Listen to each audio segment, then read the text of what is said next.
नमस्कार, स्वागत आहे तुमचे आमच्या चॅनेलमध्ये। आवाज महामुंबईचा, शोध बातमीचा, कौल मनाचा। चला तर मग आमचे चॅनेल शेअर करा, लाईक करा आणि सबस्क्राईब करा। धन्यवाद। पागोटे गावचे माजी सरपंच योगेश पाटील यांच्यावर भ्याड हल्ला, हल्लेखोर पसार, पोलिसांचा शोध सुरू। उरण दिनांक 19 रोजी द्रोणागिरी नोड सेक्टर 2 धुतुम पागोटे रस्त्यावरून प्रवास करणाऱ्या पागोटे गावचे माजी सरपंच योगेश पाटील यांच्यावर जीवे ठार मारण्याच्या उद्देशाने अज्ञात वाहन चालकांनी गैरकायद्याची माणसे गोळा करून हल्ला केल्याची घटना शुक्रवार दिनांक 19 रोजी सकाळी ठीक 10:55 सुमारास घडली। योगेश पाटील यांनी प्रसंग सावधगिरी बाळगून आपली 4 व्हीलर गाडी घटनास्थळावरून काढल्याने ते थोडक्यात बचावले आहेत। मात्र त्यांच्या गाडीचे नुकसान झाले असून या घटनेसंदर्भात उरण पोलीस अज्ञात हल्लेखोरांचा शोध घेत आहेत।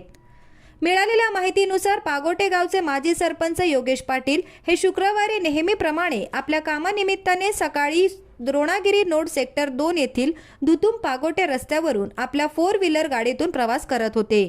यावेळी एपीएम टर्मिनल्स या ठिकाणच्या रस्त्यावर बेकायदेशीर पार्किंग करून ठेवलेल्या कंटेनर ट्रेलरने मागचा पुढचा विचार न करता आपले वाहन सुरू करून योगेश पाटील यांच्या वाहनाला ओव्हरटेक करण्याच्या उद्देशाने धडक दिली। यावेळी योगेश पाटील यांनी सदर अपघातासंदर्भात ट्रेलर चालकांना जाब विचारायला गेले त्यावेळी दोघांमध्ये बाचाबाची झाली। या दरम्यान सदर ट्रेलर चालकांनी आपल्या इतर सहकाऱ्यांना आवाज दिला। यावेळी 8 ते 10 नसेबाज इस्माने मागचा पुढचा विचार न करता योगेश पाटील यांच्या अंगावर धावून गेले। योगेश पाटील यांनी सांगितले की मी याच गावातील आहे। त्यावेळी गावातलाच ठोका असा आवाज आल्याने सदर घटनेचे गांभीर्य ओळखून योगेश पाटील यांनी घटनास्थळावरून आपली 4 व्हीलर गाडी काढली। त्याच दरम्यान सदर इस्माने त्यांच्या गाडीवर दगडफेक करण्यास सुरुवात केली। योगेश पाटील यांच्या सावधगिरीमुळे ते थोडक्यात बचावले, मात्र त्यांच्या गाडीचे नुकसान झाले आहे।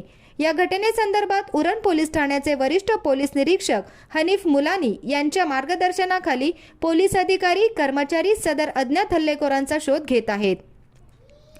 द्रोणागिरी नोडमधील सिडकोच्या धुतुम व पागोटे ग्रामपंचायत हद्दीतील भूखंडावर मोठ्या प्रमाणात अनधिकृत पार्किंगचा व्यवसाय सुरू आहे।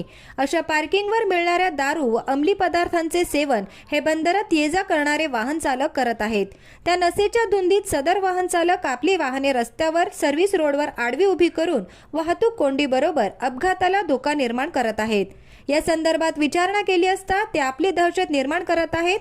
तरी अशा बेकायदेशीर पार्किंगवर व नसेबाज बेशिस्त वाहन चालकांवर संबंधित प्रशासनाने कठोर कारवाई करणे गरजेचे आहे, नाहीतर भविष्यात नागरिकांच्या जीवितास धोका निर्माण होणार आहे। पूनम पाटील, माजी सरपंच पागोटे, महामुंबई चॅनलसाठी अनंत नारंगीकर, उरण।